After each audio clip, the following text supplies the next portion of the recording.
Dumaan nga lang din kami dito sa dagat dahil may pupuntahan nga kami at nakakuha pa nga kami dito ng mga shell at ito nga palang isda. Kung sasadyain mo na nga lang din na manguha talaga ng mga ganito, abay makakarami ka talaga. Maliit pa yan, oh.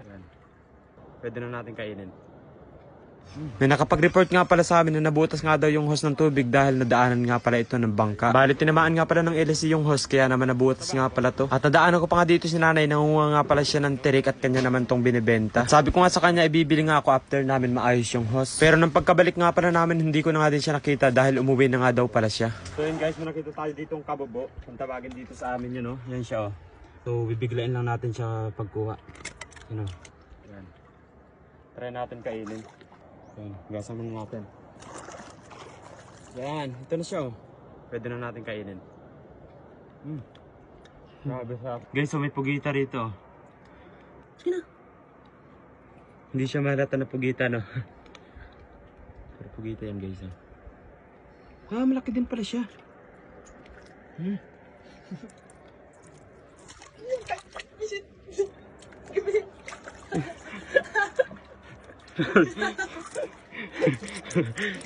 Ito pa. Ito pa. Yan na siya, oh. Taano natin. Tama na. Ito nga pala yung dinaanan ng hose. Dito namin hinuka yung hose dati. Umisda. Here's the ter. Ay, wala nang mata. Laki. Laki, ter. Wala na siyang mata, oh. Pero sariwa pa yan. Pero sariwa pa to. Paano nga ng hasang? Yan, oh. Sariwa pa siya, oh. Ang ulam na tayo, oh. Ang laki. Yan, oh. Sinlapad lang natin, oh. Laki. Shell dito. Ano? Eh. Bulog-bulog to kung tawagin dito sa amin, eh. Nakaan to, guys. Pero bitawan natin kasi wala tayong lalagyan. Oh, isa pa dito. Dalawang shell. Galing, oh. Papunta pa lang tayo ng ano. Shell din ba yan? Shell?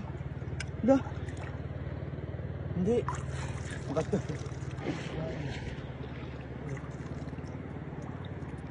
Nakita ulit tayo. Pangawang ulit. Balat.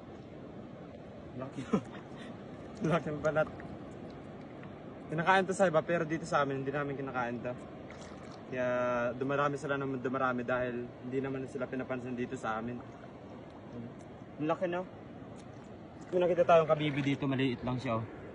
Papakagat natin para makuha natin, yan, oh. Yan siya, oh. Kabibi. Pero bawal hulihin yan, guys, kaya bibitawan din natin.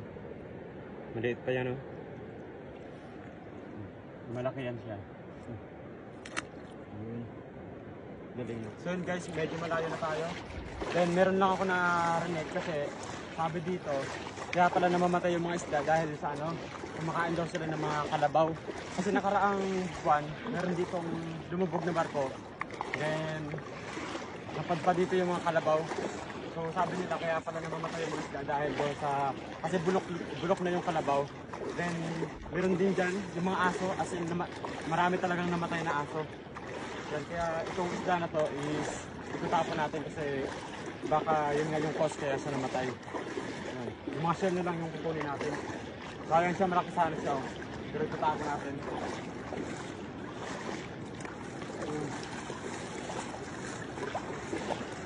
Bale, hindi ko na nga din pala na-videohan yung pag-ayos nga pala namin ng host dahil yung kapatid kong ay busy sa pangunguha ng shell. So yun guys, pauwi na kami. Nandun sa Papa. Yan, pupunta kami dun sa lakas kasi hindi makakapunta yung bangka dito dahil malalaking alon. So kami na lang yung pupunta doon para makakay kami kay Papa pauwi.